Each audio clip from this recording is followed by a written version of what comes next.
Jangan kaget ya kalau di Indonesia akan ada hujan salju. Sekali lagi, jangan kaget kalau Katulistiwa akan bersalju. Memang Sontoloyo ini nyeleneh informasinya. Banyak yang bilang ngawur atau ngayal. Namun kalau bicara ada fakta dan data yang berbeda sumbernya dari berita-berita mainstream, Anda harus mulai berpikir. Penyiaran berita mainstream hampir semuanya dikendalikan globalis dan negara dikuasa yang punya agenda propaganda. Maka informasi yang diberikan Bosman jadi terlihat aneh dan ngawur karena memang berbeda sumbernya dengan berita mainstream. Kembali ke climate war atau perang cuaca. Bukan saja perubahan cuaca ya, altered weather. Perang cuaca akan membuat arus angin dunia berubah. Bukan sekedar climate change atau perubahan iklim karena kebodohan dan kecuekan manusia rendah kepedulian alamnya saja yang membuat dunia semakin panas. Bukan, ini lebih kejam lagi. Jauh lebih kejam dari perbuatan Rangga meninggalkan cinta tanpa pesan. Namun ini adalah perbuatan manusia egois, pemimpin egois, negara besar egois, dan globalis cabal egois, yaitu para Thanos yang ingin menjadi penguasa, turun tangan dengan sengaja memasang alat menggeser angin, cuaca, terganggu keseimbangan alam secara global. Inilah yang kita wanti-wanti. Apa yang akan terjadi setelah pandemi virus berkepanjangan, manusia ditimpa masalah lagi dengan cuaca yang kacau hingga tumbuhan tropis bisa mati, makanan bisa langka. Food war terjadi setelah climate war. Kali ini efeknya lebih mematikan dari pandemi COVID. Center ekuator bergeser, tengah bumi bergeser terhadap matahari. Dunia koplak sampai manusia sadar bahwa kita punya common enemy atau musuh bersama, yaitu alam yang tidak dipelihara. Seperti tubuh manusia tidak dipelihara di usia senja, berbagai penyakit dideritanya. Ternyata sahabat, ada fakta lain kalau kita ingin membalik semua keadaan tersebut. Banyak buktinya. Misalnya, ada seseorang di usia 65 tahun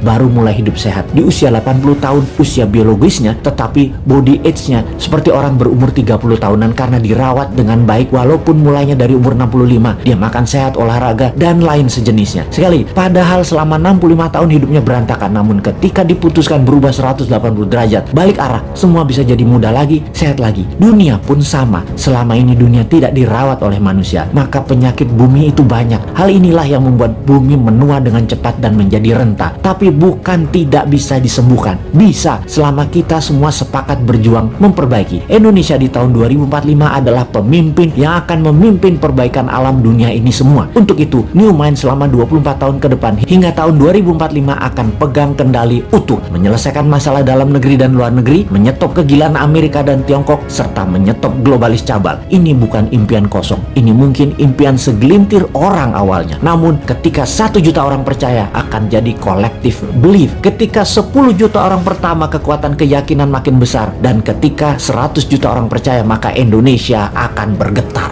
Ketika 270 juta orang Indonesia percaya, Indonesia menang. Dan ketika 1 miliar manusia percaya, dunia semakin sehat. Ketika 5 miliar manusia sepakat, maka dunia damai selamanya. Saat ini silahkan kalian percaya dengan pejabat yang mendukung penyedot nikel dari tanah air tercinta ini hingga 3 tahun ke depan supaya musnah cadangan nikelnya. Silahkan dukung. Tapi kalau mau Indonesia baru, dunia baru, siapkan konsep bernegara yang membuat Indonesia akan menjadi negara superpower. Ubah pola pikir lama dan semua pejabat incumbent termasuk yang mencalonkan di tahun 2024 yang dari incumbent. Mereka semua pikirannya lama. New Mind, siap.